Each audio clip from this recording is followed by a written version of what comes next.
and colleagues, good evening. It is with great pleasure to welcome you all to join 2024 APAGE-ISMIVS HFU webinar. And I would like to thank Chongqing HFU to organize this wonderful event. The theme of this webinar today will be focused on the prevention and the treatment of the cervical cancers. Promoting this non-invasive technique is also the major mission we collaborate with the ISMIVS. I hope through the webinar, HFU treatment will become more individualized, particularly as the physicians have access to multiple avenues for addressing the needs of the patients. I hope more and more gynecologists can absorb more knowledge of HFU and endoscopies, the non-invasive therapy and the minimal invasive therapy that advocate women's health and improve the quality of life, which the webinar a big success. Thank you.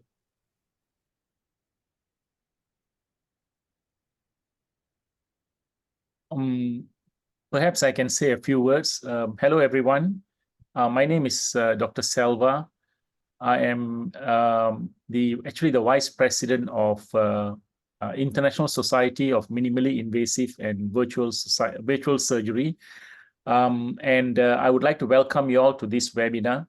Since the outbreak of COVID-19 in 2020, International Society of Minimally Invasive Surgery, as well as APAGE, have jointly held 12 webinars to publicize the latest medical advances in minimally invasive and non-invasive medicine. More than 1,500 doctors from various countries have participated in, and I can see that they are all interested in new technologies. The theme of our webinar today is prevention and treatment of cervical cancer.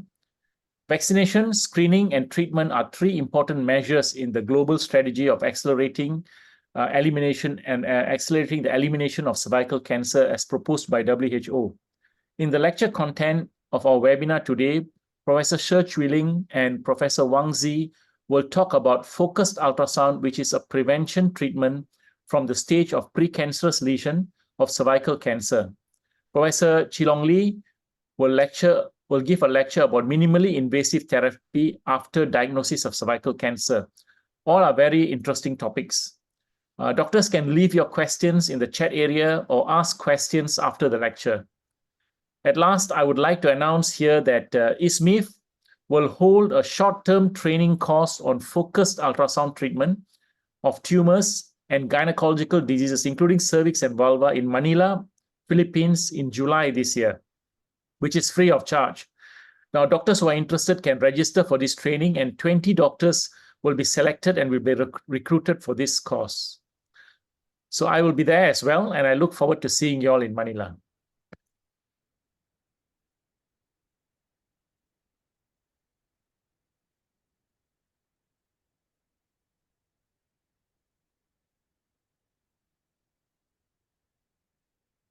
Now it's my turn, right? Yes. Yeah, okay. Hello, everyone. Actually, I want to say good night because because I want to go to bed because I have a very busy day today, clinical and operation day today. But it's my honor to be here to introduce our chair, Dr. Silva. Actually, he's a very wonderful guy, wonderful master. Actually, I love the second name because the second name is Superman. So every time I meet him, just like I hold a Superman. I'm sure you will trust me because after I introduce this wonderful guy, Dr. Silvan Subramania is expert in infertility and work in Macala medicine, and he also is the president of the IVF Center and the HFU Center.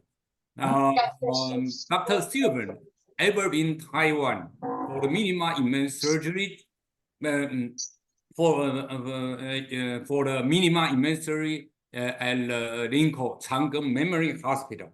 It's also of the past president of the APAGE, and also it invite and promote minimum invasive surgery very hard.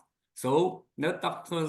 Selben Supermania have a lot of experience about minimum invasive surgery, and also tonight the topic, the less invasive surgery HFU. So let's see and let's enjoy today the topic. Thank you, everyone.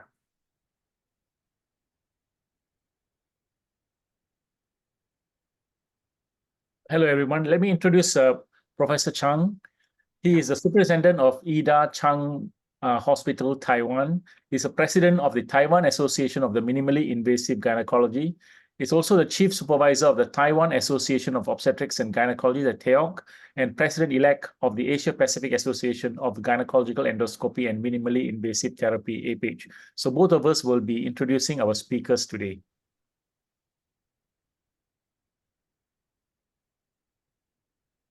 Our first speaker today is Professor Chi Long Lee. I think everybody knows who he is.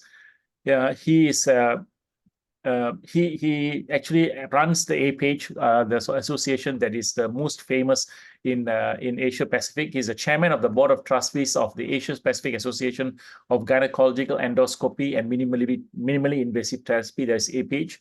He's also the executive director of the Taiwan Association of Minimally Invasive Gynecology, TAMIG, chief executive officer of the Taiwan Association of Menopause. He's a professor at Chang'e Memorial Hospital University. He's also my teacher. I learned most of my basic skills from him in 1994. He's a board member of the International Society of Gynecological Endoscopy, ISG, from 2015 to 2019. So let's welcome Professor Lee Chi Long to give his first lecture on minimally invasive surgery for cancer or for cervical cancer. Thank you for your introductions. Today, I'm talking about the current trend in minimally invasive therapy for cervical cancer. I'm the chairman of board trustee of APAGE. And also we have a MOU with the ISMIVS. So I think it's a trend for the minimal invasive surgery and the non-invasive therapy. And APAGE is a well-known society. And 2019, we have an annual congress in Chongqing, China. More than 3,000 participants attend this wonderful congress.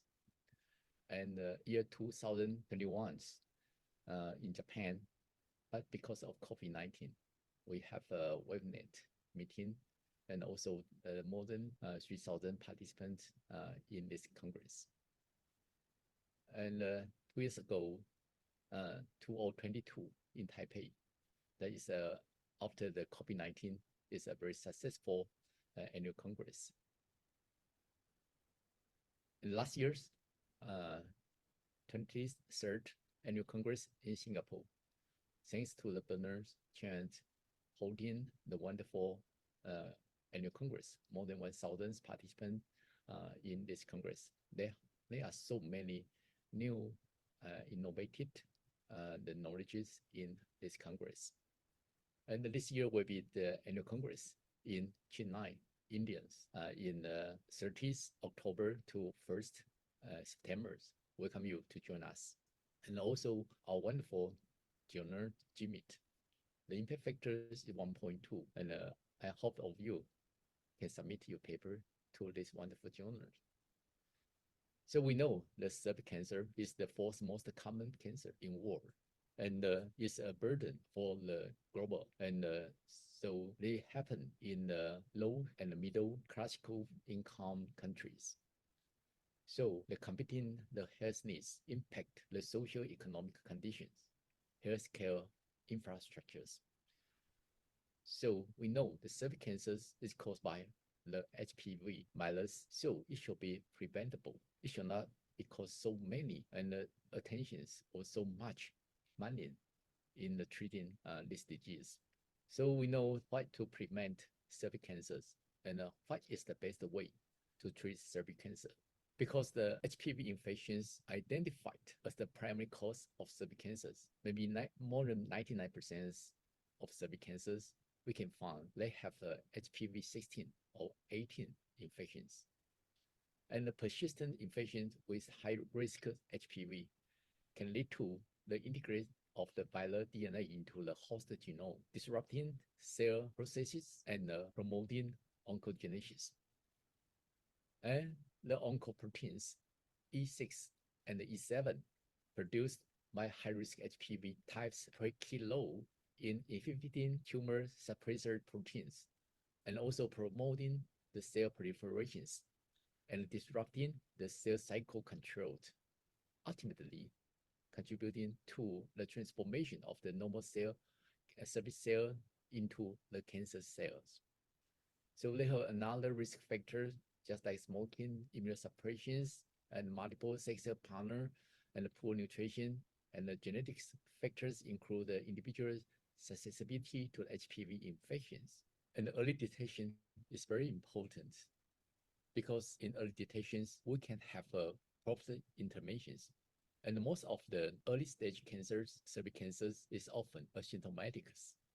So routine screening play a very important role to identify the precancerous lesions and early stage cancers. And also timely detections, we can have appropriate management strategies such as surveillance, treatment, or preventive measures to prevent the progression of the disease to the advanced stages. And the screening guideline and strategies include pap smears, HPV testing, and the colposcopy is the acetic acid, glucose, iodine, and the screen and treat approach. Sometimes we can have a diagnosis and also have to treat the patient just like a leap.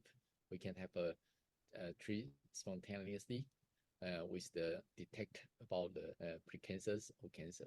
The current treatment approaches, traditional methods include surgical treatment, radiation treatment, and chemotherapy. And the surgical methods include minimally invasive therapy or open surgery.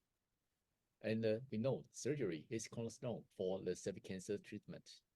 And also, we also know it's very effective in control the disease and improve of patients' outcomes. And also, the radiations in the advanced stages is very effective. And in chemotherapy, sometimes we need to combine with the chemotherapy to have a decrease the recurrence rate. And recently, they have advanced in cervical cancer treatment, include HFU. And HFU have shown efficacies in treating precancerous lesions. And also the immunotherapy, and include the targeted HPV oncoprotein. We can use vaccines or checkpoint inhibitors and adopt T-cell therapy. And we also know the therapeutic HPV 16 special vaccines have shown very efficacies. And also we can use the immune checkpoint inhibitors, ICIS, and tumor infiltrating lymphocytes, TILs. They also demonstrate improved clinical efficacies in cervical cancer treatment. And the targeted therapy inhibits molecules, typical proteins, specifically expressed by cancer cells to control the growth and spread.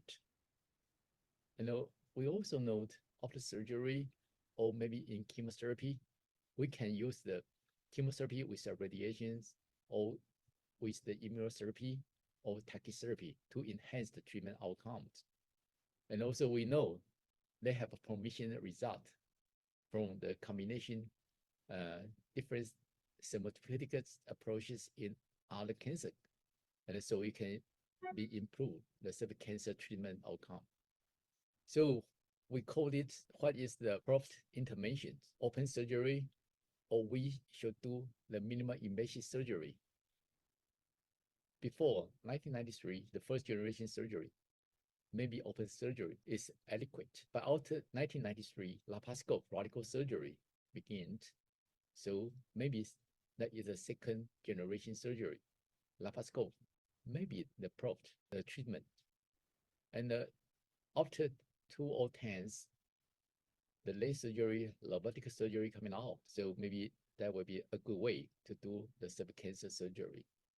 And then maybe later on, no surgery or HFU microwave, they have a good method to treating the cervical cancer.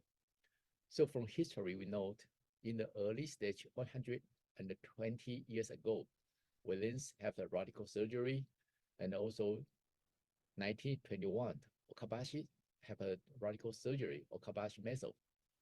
And after the 2062, the Lower Palmer have a using the scope to doing the tumor sterilizations, and 1989, the Heinrich have the first laparoscopic hysterectomy, and in 1993, Nazar, Carmen Nazars, and also Keru, Daniel, and I, myself, and Dr. Huang performed the first laparoscopic radical hysterectomy.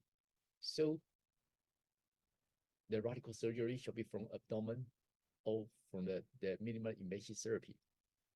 Until 2018, that is the nightmare of the minimal invasive cancer surgery. The publication of the Lake trial, they found the minimally invasive radical hysterectomy for the early stage cervical cancers have a poor outcome compared with the abdomen radical hysterectomy. The 4.5 year survival is the 86, and when compared with the open surgery, is the 96.5%. And also the minimal invasive therapy have the higher rate of the local regional recurrence. And they propose the potential reasons for the inferior oncology outcome is because of the using of the uterine manipulator or effect of the CO2 insufficiency. But I think Confucius has said no to 4 issues. There was 4 no's: foregone conclusions, subjective predeterminations, obstinacy, egoisms. So after the Lake trial published, the European Society have a survey for the cervical cancer treatment.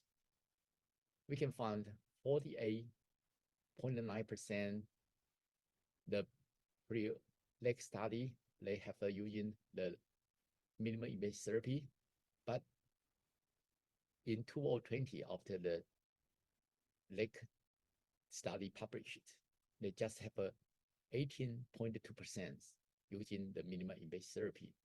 So have a markedly decrease in the using the minimally invasive therapy. Should we objective predetermination? So we survey the data from the published the papers year 2000 to 2019. They have 13 studies, and we found the mode of the laparoscopic surgery did not affect the negative cancer factors, and of which drive adjuvant therapy. And in the minimal invasive therapy group, intra-op complication is similar, but they have significant post-operative complications. And in the minimal invasive therapy, they do not increase the recurrence rate or decrease the survival. So we know that disease-free survival is the core value for cancer treatment. So we found the paper is to focus on the size and the site in minimal invasive therapy. So they don't standardize the surgery. No proficiencies in the surgeon, maybe some of them still in learning curve, and the inadequate resections, especially in the parametric areas, and the careless of the tumor retrieval.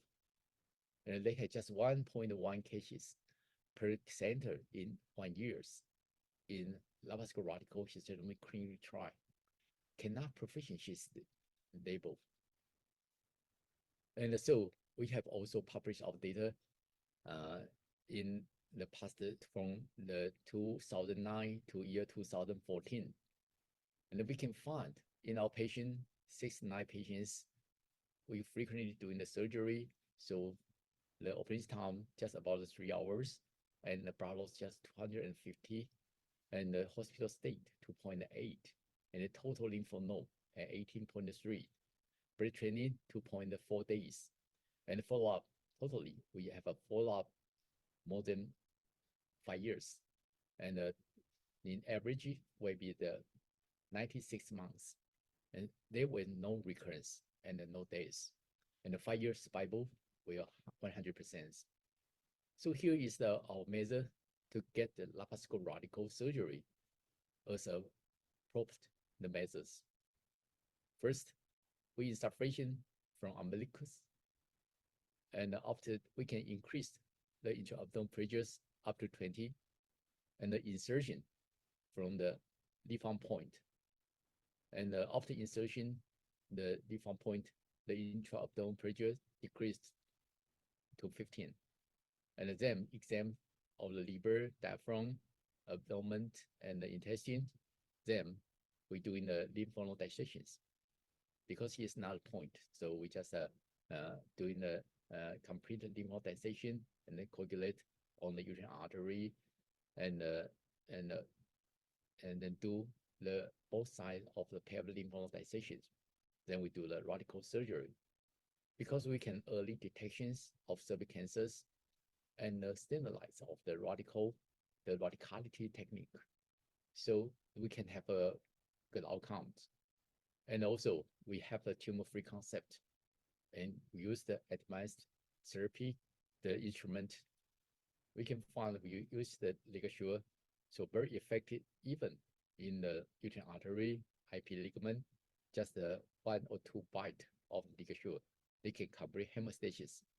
And also we removed the lateral side placopian and dissect the ureter tunnel and identify the anterior placopians. Here is the lateral placopian, and also we identify the posterior placopian, and also the anterior placopian have identified.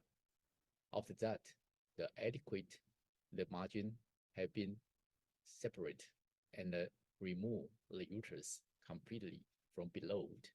After that, we have the molecular irrigations of the pelvic cavity. So if they have any leak, the cancer cell, they can be washed out. Recently, we have a closure the vaginals, so the probability of the cell cancer leak is quite rare. And the adjuvant therapy in tummy, also the qualified surgeon in the minimal invasive surgery is necessary. So lastly, we can find the hypoglossal nerve preserved and the splenic nerve also preserved, and it's a nerve sparing radical surgery, and all the pelvic we can examine is quite clear, and also is also standardized. So should not obstinacies. So the APAGE have a statement on leg trial, and we announce we hold different opinions, and the surgeon capability is very important, and the standardizations for the radical surgery is crucial for the radical surgery. And the instrument, we should use the advanced good instrument. And also, we don't suggest to abandonment of the procedures because we need more study. So we propose a new clinical trial mitral study. And also in the Denmark, they have from the National Cancer Institute, they have a 1,125 in 10 years periods, 530 underwent the traditional surgery, and 595 underwent the minimal invasive therapy. And they found now in after 2016, totally they have a complete transit to the minimal invasive therapy. But they found the outcome is the same. So they have conclusion about after the national database, they found robotic minimal invasive therapy in cervical cancer is oncology safe, and leg maybe have a select by us. to the Danish national adoptions of the robotic minimal invasive therapy completely transitioned the surgical approach for early stage cancer since 2013. So abundance of the procedures based on the single randomized control trial may be premature. So in Denmark, they have completely transitioned the surgical approach for the early stage cervical cancers to minimal invasive surgery already. So how can we have a good result? We should make this feasible in the laparoscopic oncology surgery. We should use the leaf-on point so we can have forehand surgery. We use the ICG, so we just needed to sample in the sentinel lymph node, and we equipped with advanced endoscope 3D or 4K endoscopy, even robotic surgery. And we standardize the procedures and having intimate the knowledge of the tumor-free concept and the equivalence of the advanced surgical instruments. So could minimal invasive complete transition the surgical approach for early stage cancers to minimal invasive surgery? Yes, we can. So the trend will become the minimally invasive surgery. So we make conclusions. The surgical trend is changed. The current trend is the minimally invasive surgery will be the trend over the time. And the minimal invasive surgery go on in cancer surgery. And the Danish national adoptions of robot minimal invasive surgery completely transitioned the surgical approach for early stage cervical cancers since the 2013. And our group, Li Huang team, 100% minimal invasive surgery in the endometrial cancer, cervical cancer, and early ovarian cancer since year 1996. So we can do this. You also can do this. And the HFU vaccinations maybe play a role in preventing of the cervical cancers. So let's have a more focus on the minimally invasive surgery, HFU, and maybe vaccinations. Minimal invasive surgery maybe combined with the chemotherapy and the radiation therapy, immunotherapy, or target therapy, maybe have a load in enhanced treatment outcomes. If we just doing the surgery, maybe sometimes it's not good enough. The adjuvant therapy include the immunotherapy or target therapy, maybe it's quite helpful for the enhanced treatment outcomes. So we advise you keep up the pace with the APAGE, hold the line with APAGE. Lastly, I invite you all to the Chennai, the annual Congress in this October 30th. Welcome you to here. Thank you.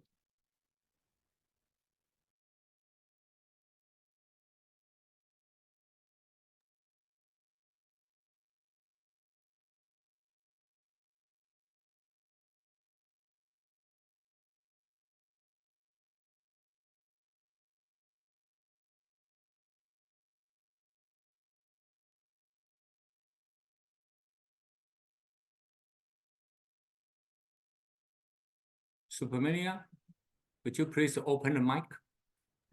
Oh, sorry. Thank you, Professor Lee, for the lecture. I don't see any questions on in the box in the Q&A box.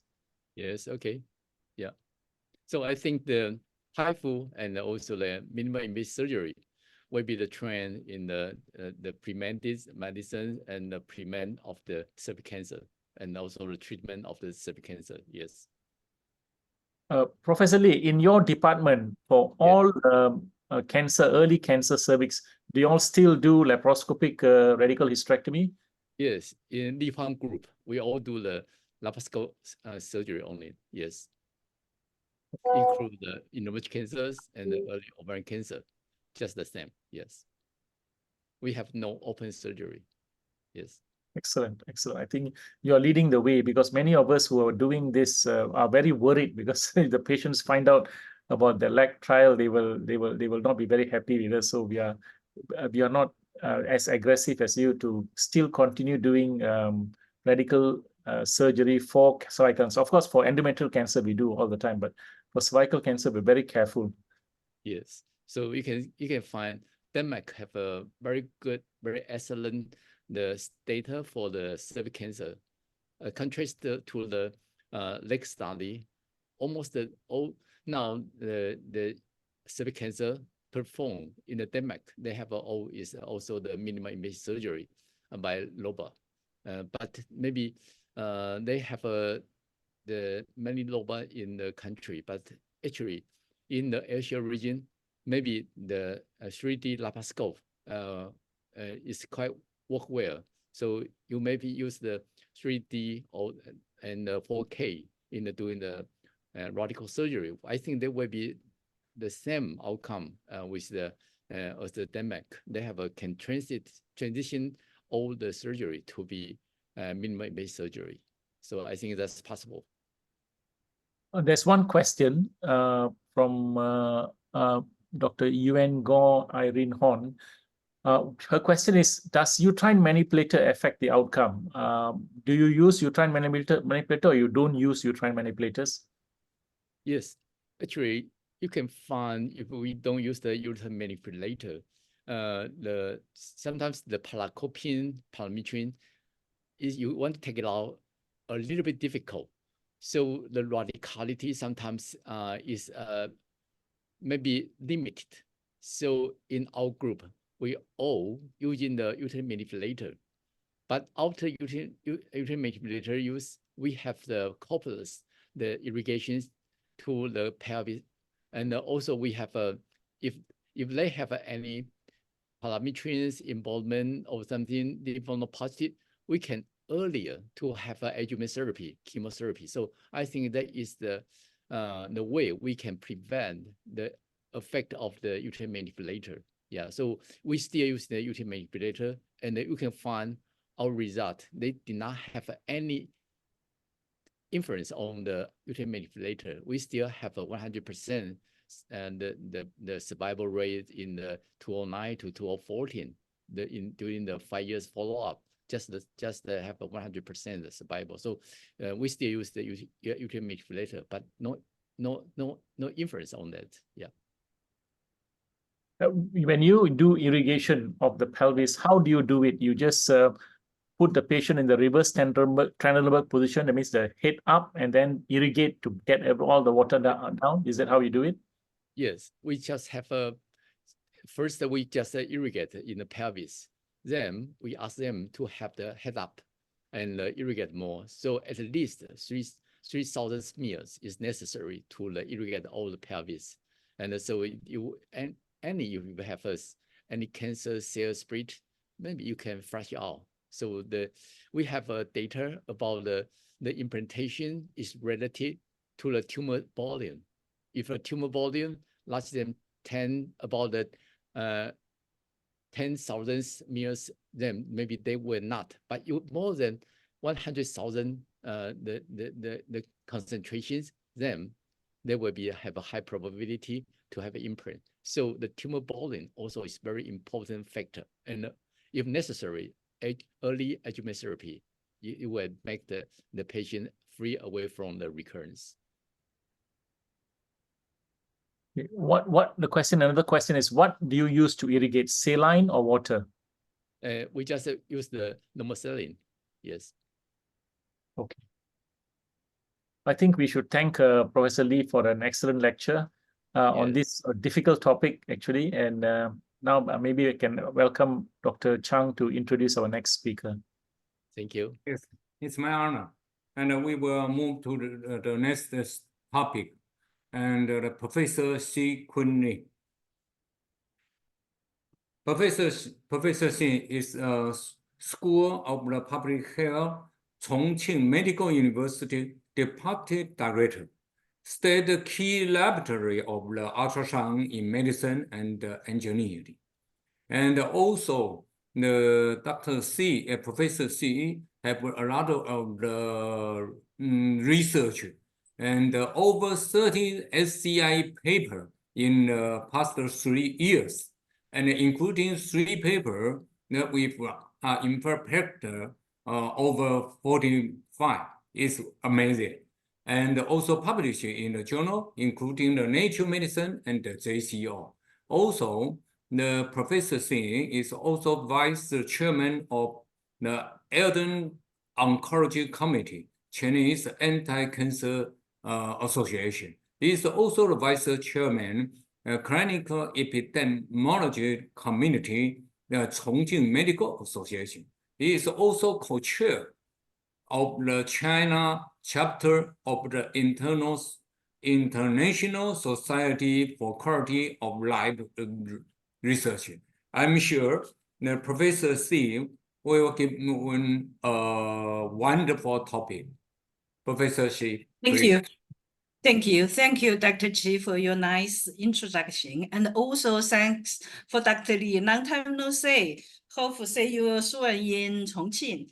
And Yes, also that's thank Dr. Silva. And very, very great to get this opportunity to share our work in Chongqing. Yes, so as they give me the title and say to introduce some clinical research on how the HFU treating HPV-related diseases. But I think, as you know, you guys know my background as an epidemiologist and a biostatistician. I think perhaps I shifted my topic a little bit from the hospital to the community.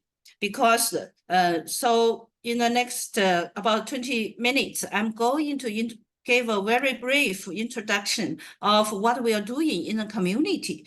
Before, I'm sure all of those audience today, most of you guys come from a hospital. But right now, I'm going to show you how those patients, before getting to your office, what they have experienced and what we can help them, supported by all the innovative technicals, including the laparoscopic and also the ultrasound, the focused ultrasound. So I'm going to get a very brief introduction of our projects supported by the HFU, which is conducted, is undergoing in the community of a very small town in China. So as we know, WHO is developing a global strategy towards eliminating cervical cancer as a public health problem, which includes 2030 triple intervention coverage targets for scale up of HPV vaccination to 90%, and twice lifetime cervical screening to 70%, and the treatment of pre-invasive lesions and invasive cancer to 90%. But if we achieve this goal, this 90, 70, and 90 target, what is going to be for all of our women, and can we reduce the mortality related to cervical cancer? In 2020, the WHO Cervical Cancer Elimination Modeling Consortium published their model, their estimation on whether these strategies can reduce the rates of cervical cancer mortality in low-income and lower middle-income countries. Their work is done in 3 core scenarios. There are 3 ones. First is girl only vaccinated at age years with catch-up for girls aged 10 to 14. This is a vaccination only project. And the other one is, besides the vaccination, they will have a once lifetime screening and cancer treatment. And then the third core scenarios was the girls only, besides the vaccination, there will be twice lifetime screening and the cancer treatment scale up. which is the WHO's 1970 and 19 that targets. So let's say what's gonna happen if we have that. In 2020, the estimate cervical cancer mortality rate across all those 78 low and middle income countries was estimated as 13.2 per 100,000 women. But by 2030, which is the time when the 1970-19 triple intervention target achieved, the first one, the S1 scenario, which is the vaccination only, would only have minimal impact on cervical cancer mortality with a 0.1% reduction. But if we look at if those girls got vaccination and also had at least one time screening, the mortality were reduced by 34%. And 40 years later, the S1, the vaccination only strategy will reduce over 60% mortality. But when we look at the WHO 1917-19 strategy, it will reduce over 90% of the mortality. And 100 years later from now, the vaccination only will show its significance. The mortality of cervical cancer will have nearly 90% reduction. And also, actually, the WHO, the 1917-19 in reduction deaths at age 30 to 69 years old would be 34% in 10 years, and also over 95% in 50 years, and nearly 100% reduction in 100 years. So what does this mean? Which means that screening and treatment still remain crucial for protecting women in 100 years. So I'm going to give a very brief introduction about the current screening and management and treatment of women with HPV infection. This is a report from Denmark based on its nationwide registered based data. So they look at the follow-up of the women with non-negative HPV screening test between March 2012 to 2016. For those who had positive HPV test or inadequate HPV test, the adherence to recommendations during the first 3 follow-up visits is not that good. For most of our women at their reproductive age, they have over 61,000 of them. Only 43 of those who had a positive HPV test follow the recommendations during the first 3 follow-up visits. And when we look at those who are older, there's only 26 of them who are follow-up, who had the recommended follow-up. It's quite, remember, this is in Denmark, in Europe. And then when we go to Argentina, they had a project for women aged 30, over 30 or older, and followed them for about 5 to 6 years, about 5 years. There were total nearly 50,000 patients. Okay, when we look at those over nearly 7,000 patients, 7,000 women had a positive HPV test, only 26% completed the second test within the time frame. And look at this figure on the right of the PPT. The dark shaded bar is the time frame for recommended follow-up. You will see that actually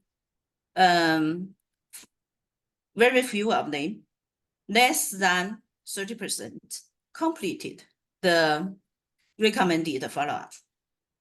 As of March 2018, which should be 5 years later, the follow-up, the second retest of HPV just increased to 70%. Actually, there are many efforts to increase the recommended follow-up after a non-negative HPV test. The clinicians in Honduras conducted a cluster randomization study. And first, they found that among all HPV positive women, only less than 4% returned. And after the healthcare provider to recall and the proportion of those who returned to the follow-up increased to 71%.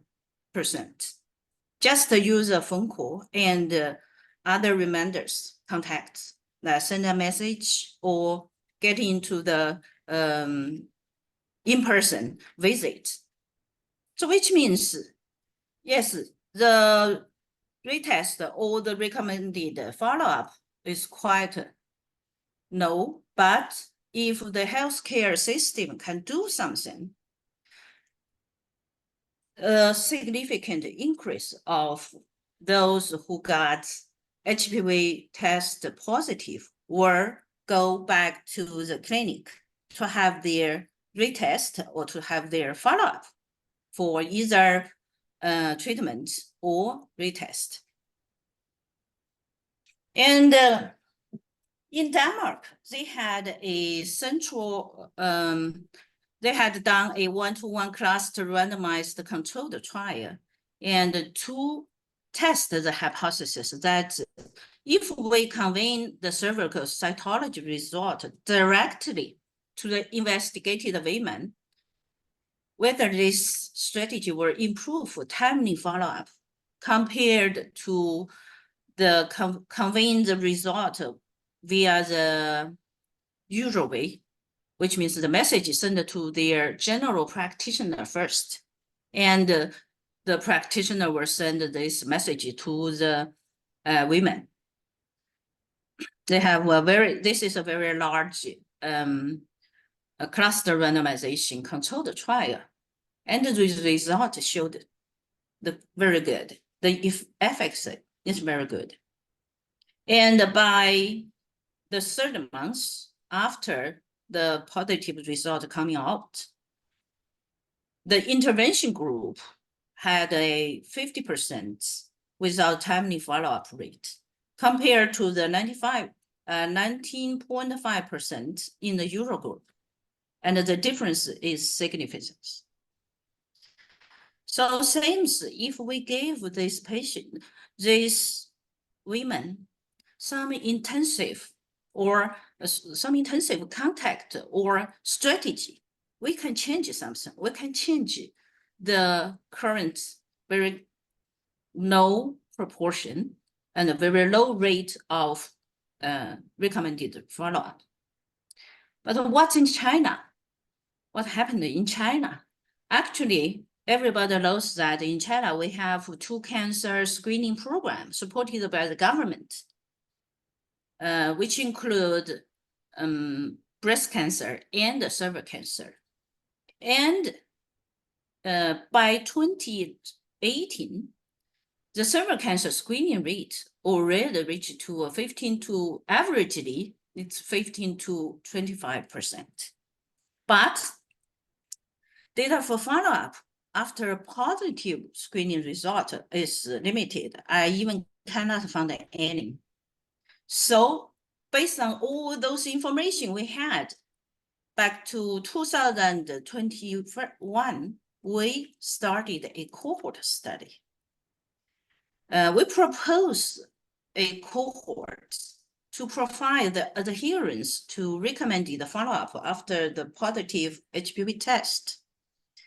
The aim of this cohort study is first to describe the status of follow-up and to investigate what kind of factors to impact the decision-making for HPV infections, such as the follow-up and treatment, and also to identify potential factors which may influence the treatment decisions.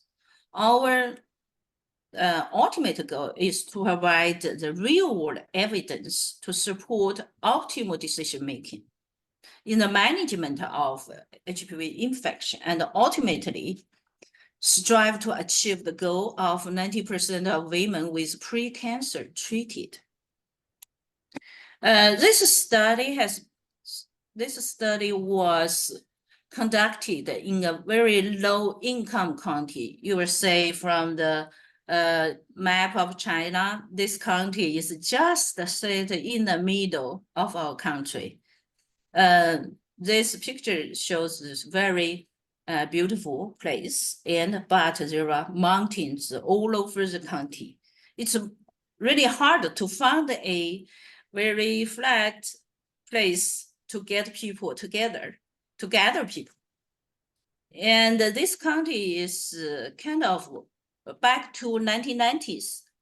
It had the second highest cervical cancer prevalence. And there were only in total 30,000 women aged 18 to 65 years in the whole county. Then we designed using a mixed method and a 5-year prospective longitudinal cohort study. For the cohort, women diagnosed as HPV infection during the nationwide screening program will be the participants, will be recruited. This shows the recruitment procedure, and those shows the follow-up procedure. The main outcomes of this study would be 3 outcomes. First, the compliance with guidelines. If you got a positive result, what should we do? And when the women coming back, what kind of treatment or management strategy will they choose?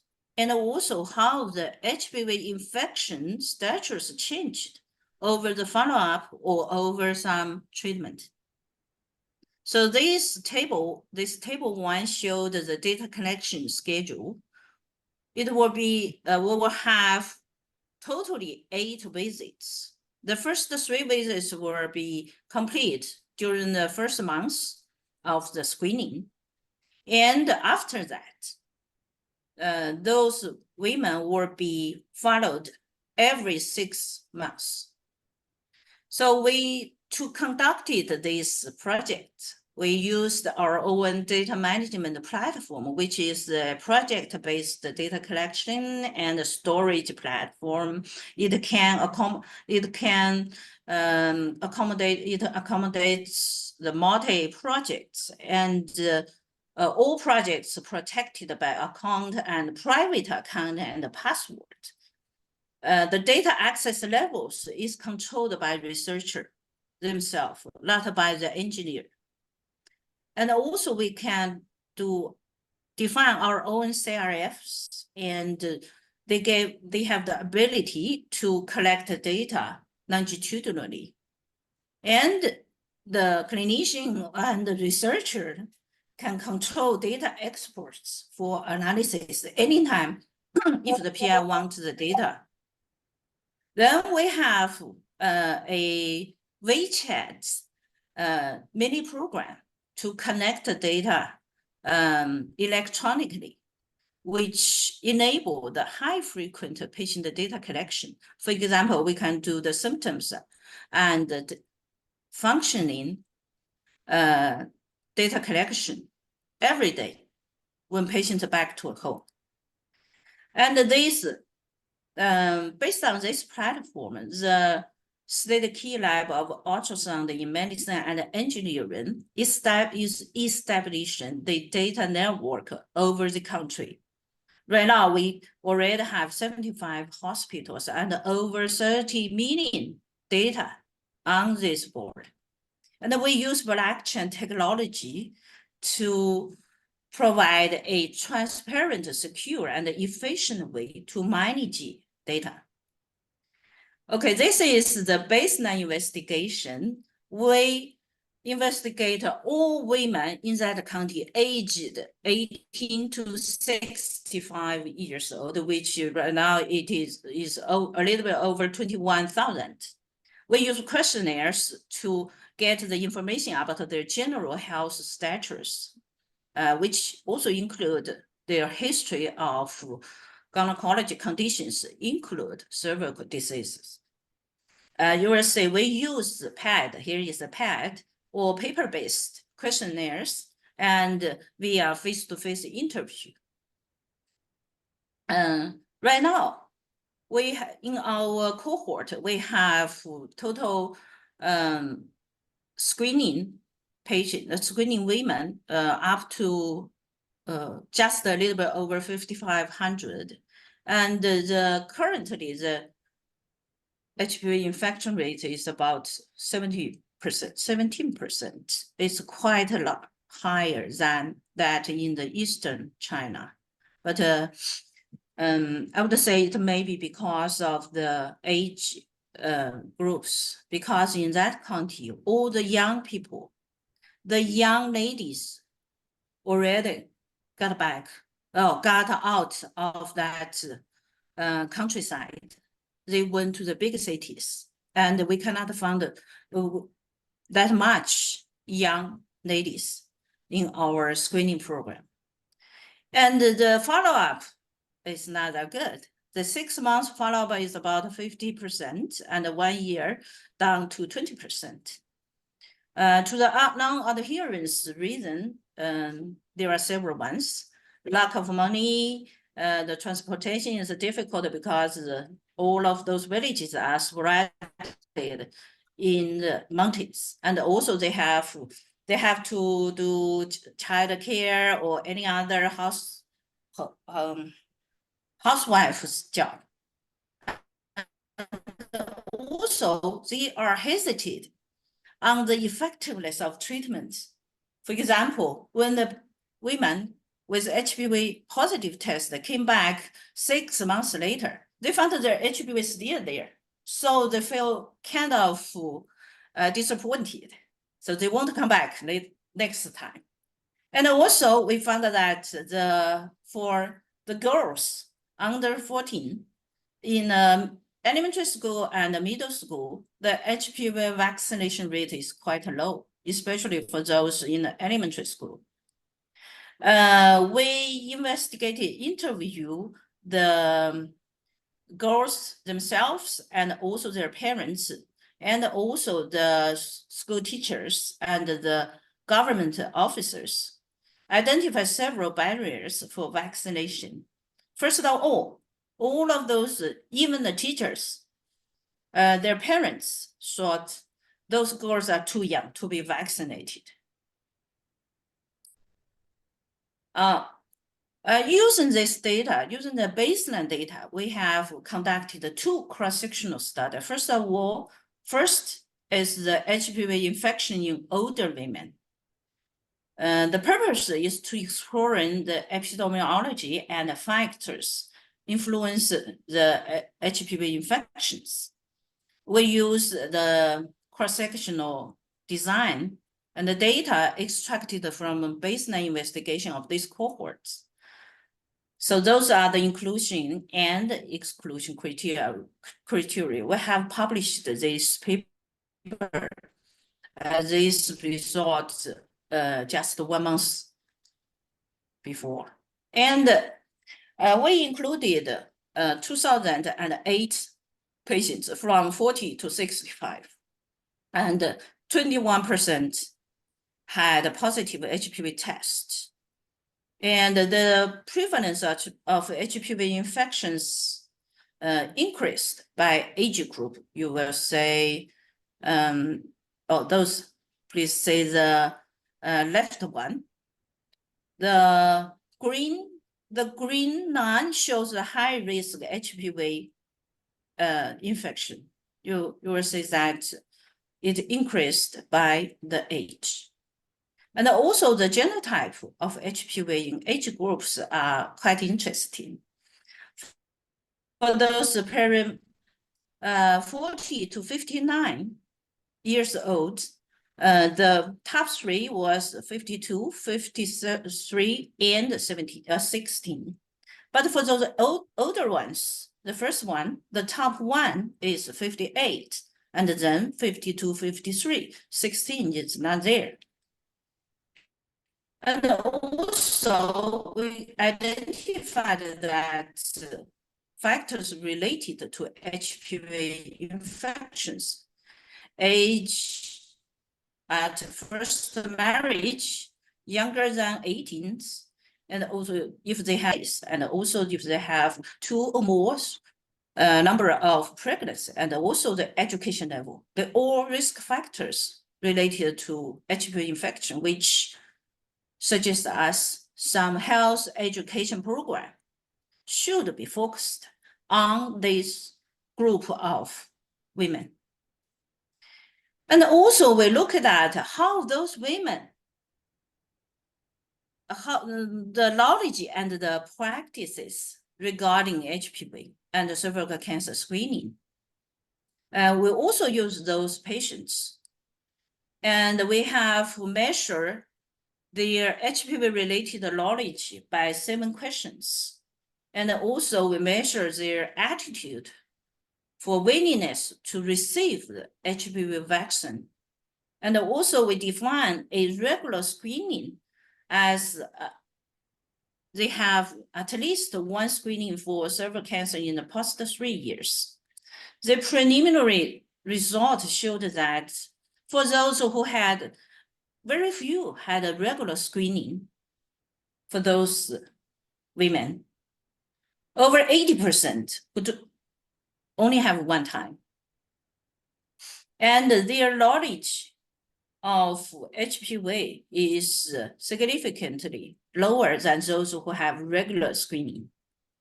And also for the reasons for irregular screening, mostly is, I don't know.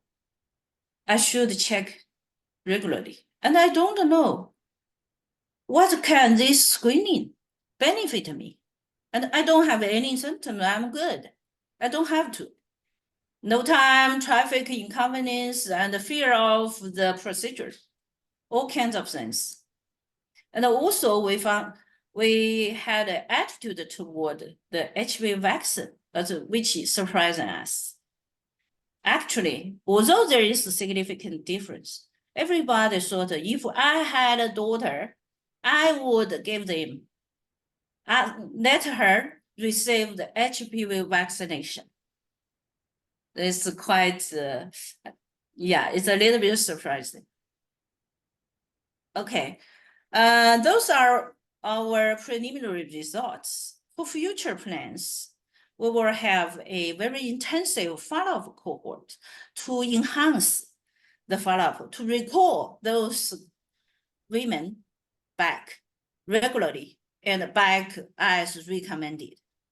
And we set up a small cohort in a village about 60 kilometers to the downtown.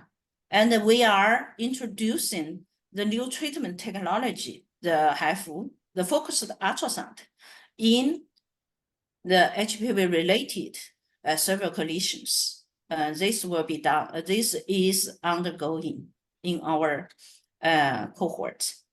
So in all, what I'm thinking, what we have done here is that to show that the necessity to have a more specific and more professional management plan or strategies to those women who got a positive result of their screening test, but after that, nobody cared them, I would say. Even the doctors, the clinicians called them and say, oh, okay, you got a positive result and you should come back. And then nothing happened. There's no strategies, no plans, no healthcare insurance to take care of this. So I hope if anyone in the audience tonight can join us, we will have a big program in China, and we want to establish the mode to manage those women before they get into the doctor's clinic to treat their already invasive cancers. Okay, that's all. Thank you for your consideration. Yeah, wonderful, wonderful presentation, and give us a lot of variable data and compare. Is there any question here? I think the time is limited, so I need to move to the other topic. Thank you again, Professor C. Okay, thank you. Thank you.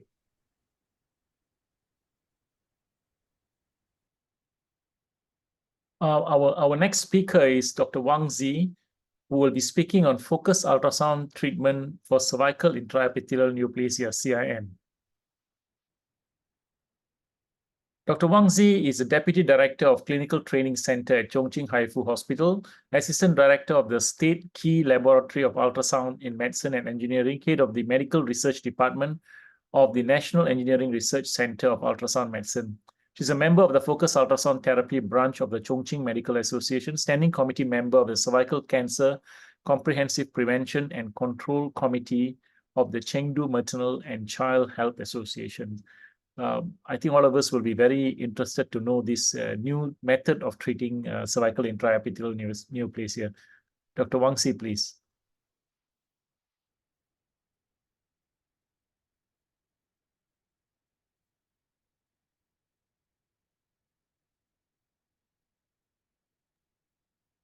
Okay, thank you, Dr. Silva. Thank you for your introduction. And okay.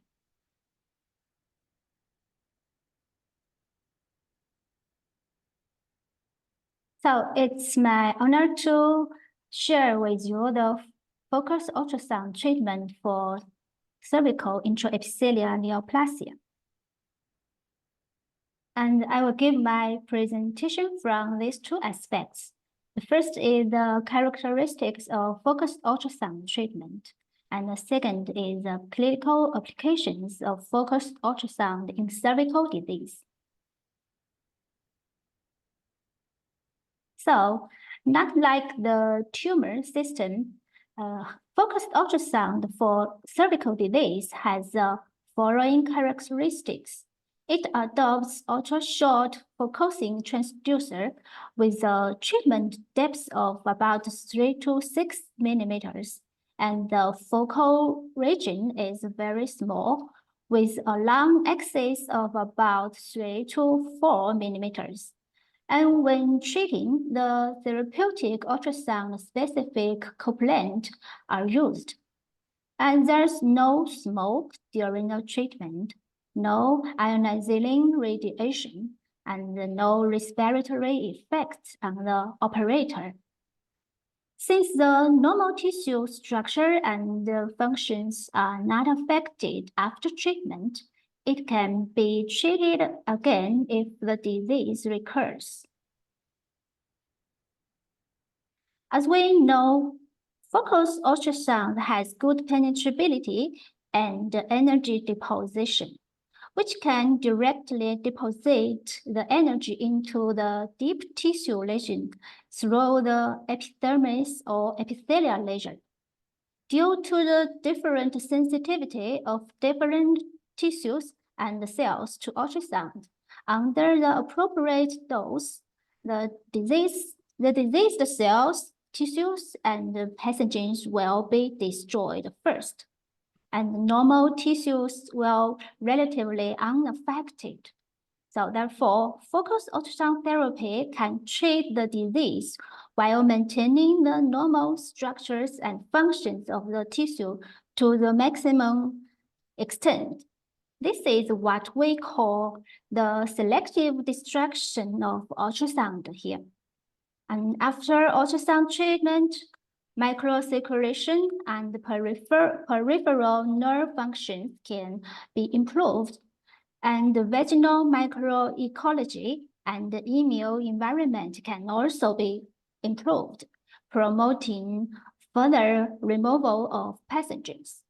That's why high-focus ultrasound treatment is effective and the recurrence rate is low.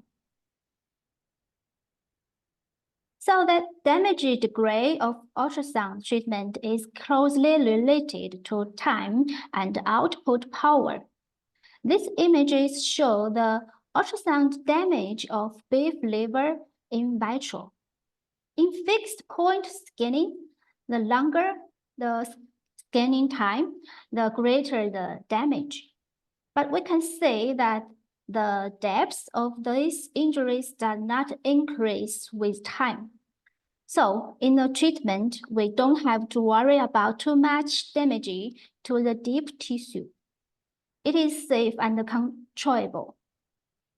And in clinical application, we often use the linear scanning, which can make the energy evenly distributed in the treatment area. According to different disease and the different treatment purpose, operators choose different treatment parameters and sonication methods. At present, the focused ultrasound treatment equipment used in clinical practice is independently developed and produced by China and is used for gynecological outpatient operating room.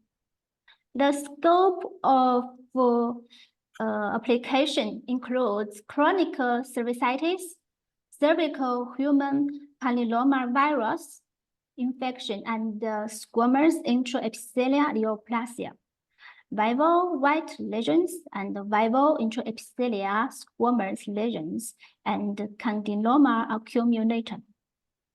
The device consists of a main engine and two treatment guns, one for the cervix and one for the vulva. Now, we'll focus on the clinical application of focused ultrasound in cervical disease. As people's awareness of cervical cancer prevention gradually increases, the clinical application of focused ultrasound in cervical HPV infection and the CIN is also increasing. There have been over 100 relevant papers to date, and more than 8,000 patients were involved since 2007.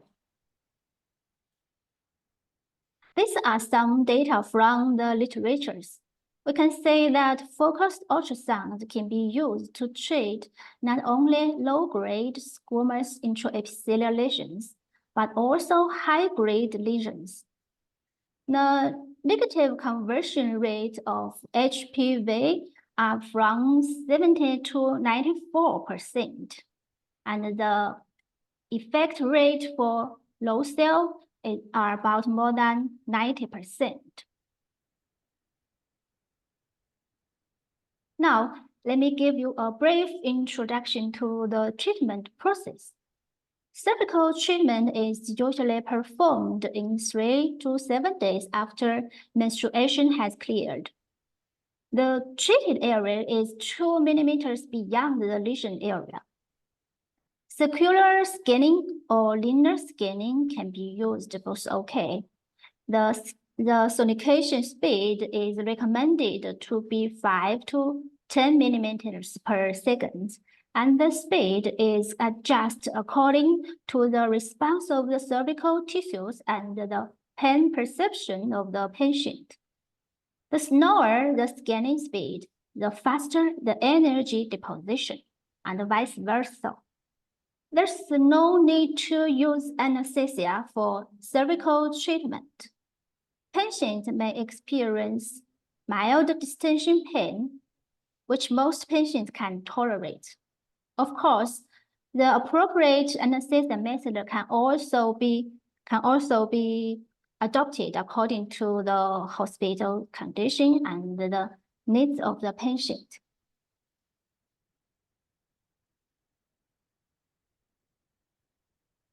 So the ultrasound dose is administered according to the response of the cervical tissue.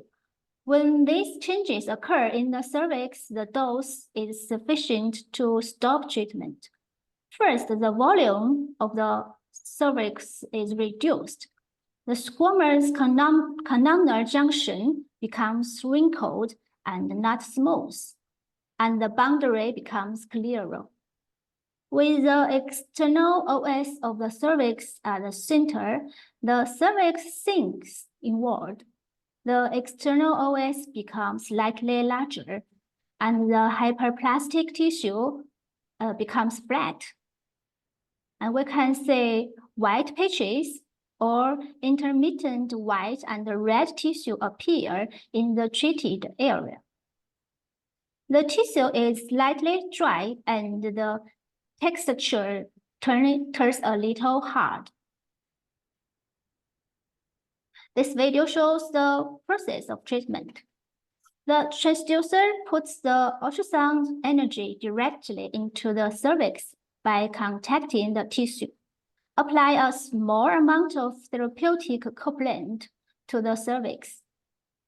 The operator just adjusts the treatment technique and intensity according to the different reactions of the tissue, so as to achieve personalized dose delivery. The cervical treatment time is very short, and the sonication time is usually within 3 to 5 millimeters. The whole procedure for one patient is a little over 10 minutes. During this period, we can say there had no smoke and no ionizing regulation.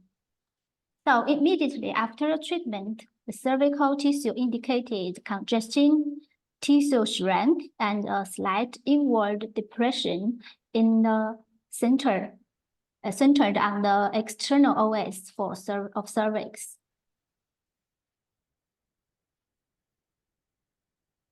The management after treatment is similar to other physical therapy methods. Anti-inflammatory and hemostatic drugs can be applied locally immediately after the treatment. Keep the perineum clear and refrain from sexual intercourse and vaginal irrigation for 2 months after treatment. Generally, systemic antibiotics are not required. So during post-operative recovery period, it's normal to have vaginal discharge and a small amount of bleeding for some patients. No special treatment required. Just avoid the strenuous exercise and heavy physical labor. If the ultrasound dose is too large, resulting in a large amount of bleeding, hemostatic drugs or pressure hemostasis can be used. The incidence of complications requiring clinical interventions is less than 1%, and patients' symptoms and cervical hearing were followed up 1 to 3 months after the treatment. So because virus clearance usually takes some time, so HPV and cytology tests are usually performed 6 months after the treatment. There are correloscopic images of high-risk HPV infection patient with low cell in our hospital. Before treatment, immediately after treatment, which we have talked about before, and this is 3 months after the treatment. We can see the cervix was covered by squamous epithelium and appeared normal. There were no adverse reactions such as cervical tube adhesion and scar contracture. The patient's HPV had turned negative at 3 months after the treatment. Although there have been a few reports of HPV turning negative in some patients at 3 months, but we still recommend evaluating the efficacy at 6 months. These are correloscopic images of CN2 patients before and after treatment in a literature published by the affiliated hospital of North Sichuan Medical College. The patient is a 28-year-old woman, HPV 58 positive. The cervix was covered by squamous epithelium 6 months after treatment. Cervical tissue biopsy showed normal squamous epithelial cells and negative for HPV DNA test. This is a case report published by the second affiliated hospital of Chongqing Medical University. A young patient had high-grade cervical lesions, and HPV turned negative 3 months after treatment, and the lesion disappeared. This patient was pregnant 8 months after treatment and delivered twins at term. There was no recurrence of CIN at 18 months follow-up after treatment. The treatment of CIN with focused ultrasound is safe and effective and provide a new choice for clinicians. Selecting the right patient is a key factor in the success of treatment. There are currently no clinical guidelines for the treatment of CIN with focused ultrasound. So we mainly refer to the criteria of ablative treatment when selecting patients. That is, after adequate correloscopy and the lesions were completely visible and there were no high cell in the cervical canal. Invasive carcinoma and glandular epithelial lesions were excluded. And all patients should be given full informed consent and have good compliance. Due to the good protective effect of ultrasound treatment on cervical tissue and no adverse effect on fertility, it is mostly used in clinical treatment for young patients with fertility requirements. However, the therapeutic principle and operating process of focused ultrasound is not the same as that of other ablative treatments. It is worth thinking about whether the inclusion and exclusion criteria for ablative therapy are fully applicable to high-focus ultrasound therapy. It is still necessary for more clinicians to invest in the study of focused ultrasound so as to develop specific clinical standards to treat cervical intraepithelial neoplasia. And there are some basic research on focused ultrasound.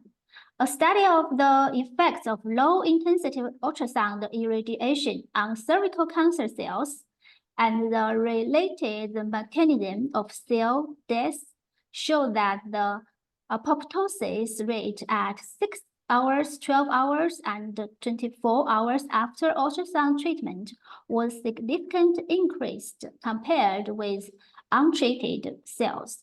And cervical cancer cells were more sensitive to ultrasound irradiation and more susceptible to kill than normal cells. It shows that the selective effect of ultrasound on tissue cells, which we have mentioned before.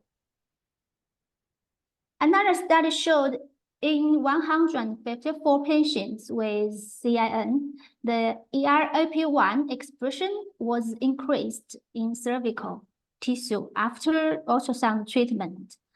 IgA and IL-10 in vaginal lavage fluid were significantly decreased. It suggests that ultrasound can not only directly treat lesions, but also improve the local immune environment of the cervix. And this study was to investigate the clinical efficacy and the possible mechanism of ultrasound treatment for CIN1.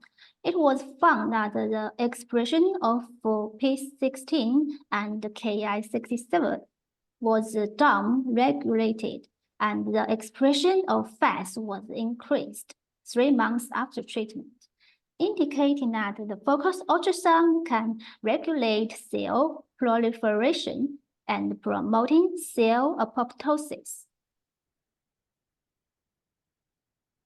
Most patients with cervical disease have vaginal flora disorders. The study, which includes 37 patients with low cell, showed that the vaginal microbial diversity was decreased after ultrasound treatment, thereby promoting the restoration of vaginal flora. So in all, focused ultrasound therapy has significant efficacy, safety, no ionizing radiation, smoke pollution, and does not affect fertility and is worth of clinical promotion. At present, there are no clinical guidelines for the treatment of CIN with focused ultrasound, and the treatment still depends on personal experience and the technical level of the operators. We have seen the value of focused ultrasound in preventing cervical cancer, but the high quality and the multi-center clinical trials are the direction of future research. So that's what I want to share with you today. Thank you.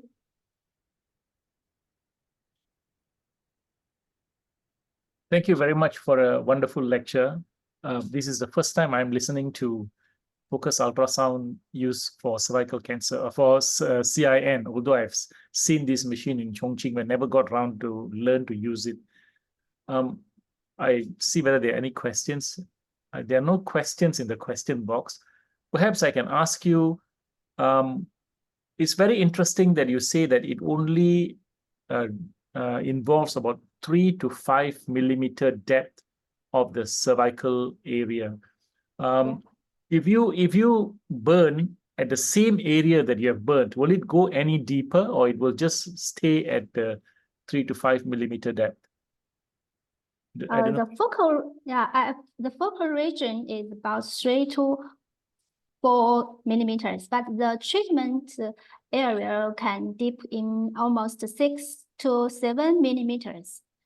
And for this machine, but if you want to treat some deeper tissue or other, we can choose another transducer maybe. Okay. In your study, just by killing this 3 to 4 millimeter of the cervical lesions, you can eradicate CIN, say 1 and 2, and also HPV. That's what you're saying?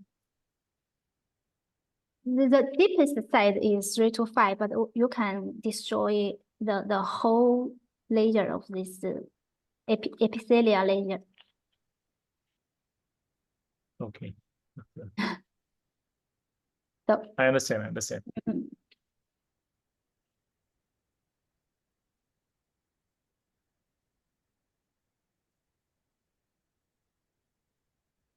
I don't see any other questions.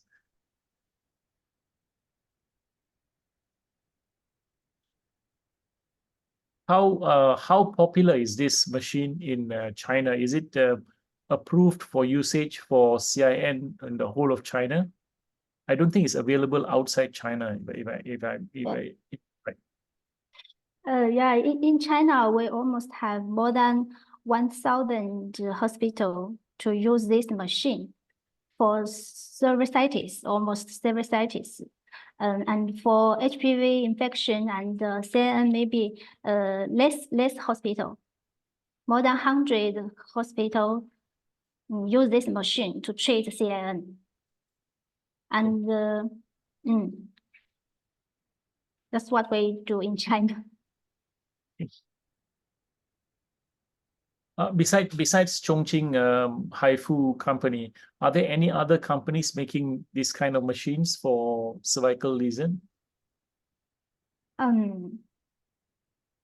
Maybe only 1 or 2 more company, but almost 99% of the machines produced by HFU, Chongqing HFU. Just some seldom for other company. Is it available in Taiwan? I'm not sure. Not yet. In Taiwan, Yeah, not yet. not yet. But I'm very interested in this machine. But first it must need approved by the Taiwan FDA. Yeah. There's a question here. How long was your follow-up of patients treated with this method? Do you have a long-term follow-up of patients who have been treated with ultrasound, ultrasound technology for CIN? So now the data are not so not so enough. So maybe the longest follow-up time maybe 1 or 2 years. Okay. I don't know. This question says, any decrease in incidence in CIN or cancer in cities that use this technology? But I think it's being used only for a few years, so it's very difficult to answer this question, isn't it? To have an effect on the society. Yeah. I mean, my interest is that it looks like compared to say LEAP, which is probably a standard treatment, that means we excise the cervix. This is a very non-invasive kind of treatment that storing the cervix, and especially when we are worried about women going into when they get pregnant, yes, preterm labor and miscarriages and cervical incompetence. So that probably is where ultrasound energy will be most useful, I think. Yeah, that's right. Okay, and I think you also mentioned that it is currently not recommended for high-grade SIL, only say low-grade. Am I right? But you have already shown one data that say that it actually works very well with high-grade CIN. You mean high cell? Yeah. Yes. Some doctors have found that the good effective of high cell, but we have not enough patients, enough data. Yeah, maybe we need more multi-center research. Okay. Okay, I think our time is probably up. I think we can I invite Dr. Chi to say a few words before we end this webinar.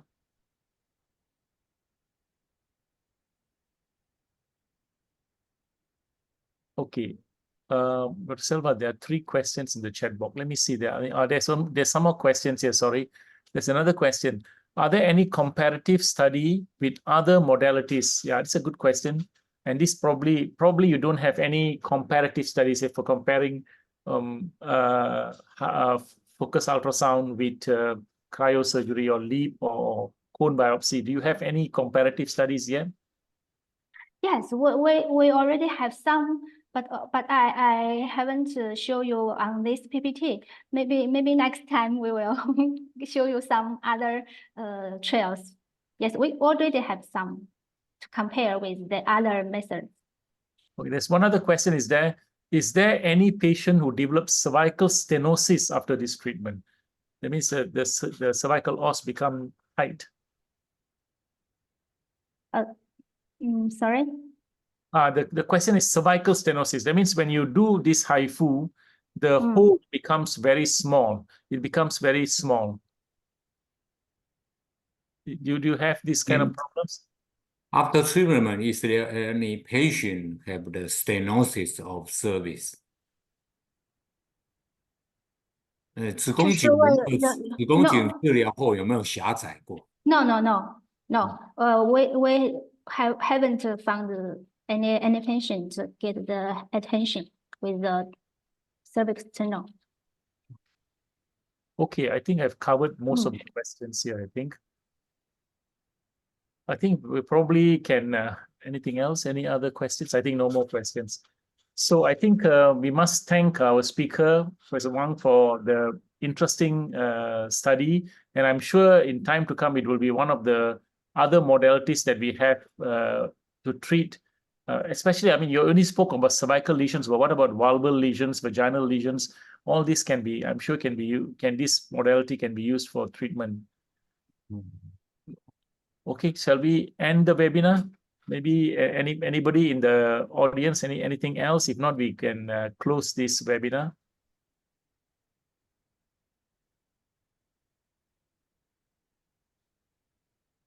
Okay, in that case, I'll close this webinar.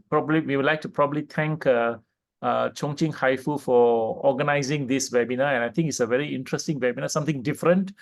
We heard Professor Lee Chi-Long speaking on how minimally invasive surgery is now coming back. He said that we all got worried after the LAC trial to do laparoscopic surgery. We can go ahead and do it.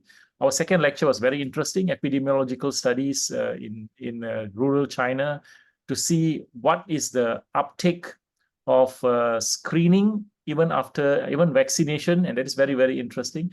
And of course, our third speaker spoke on a new technology, and I think it is a very interesting new way of treating cervical intraepithelial neoplasia and early cancer lesion. So maybe we can ask Professor Lee to say a few words before we end this webinar. Yes, thank you for every speaker and also the server and Professor Zhang have a very good moderator this Congress. And also I want to thank the HFU, Chongqing HFU company to have this wonderful meeting webinar, because I think that is a very important topic about we use the non-invasive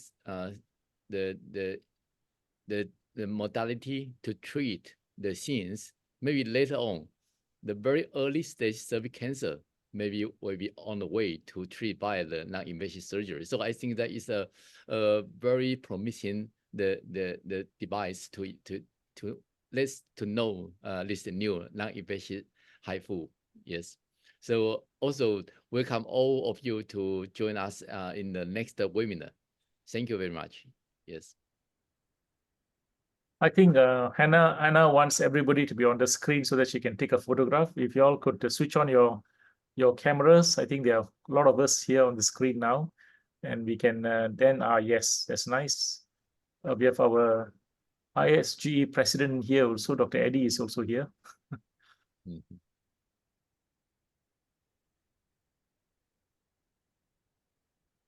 Yes.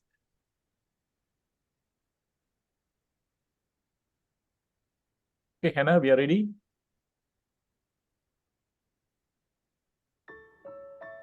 Yeah. Thank you for your participation. Already took the photo. See you next time. Okay, bye-bye. Okay. Group photo. Bye, everyone. Okay. Bye-bye. Bye. Bye bye.